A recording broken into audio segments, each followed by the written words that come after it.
Hello everyone and welcome back to another tutorial from Finance for Beginners. Today I'm going to show you how you can log into your existing wallet account on MetaMask wallet. So let's get started right away.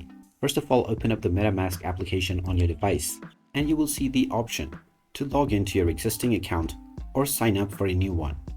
Now proceed with the import or wallet account option and then you can use your secret recovery phrase or your private key. Tap on either one of these options. And now you will be prompted to enter your private key in the correct combination. Just type in the seed key that you were given during your sign-up process while you created your wallet.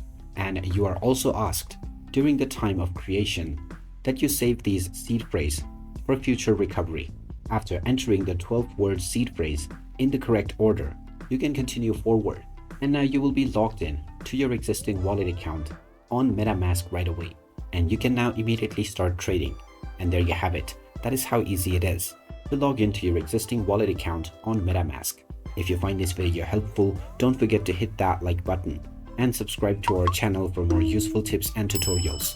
Thanks for watching, and I'll see you again in the next one.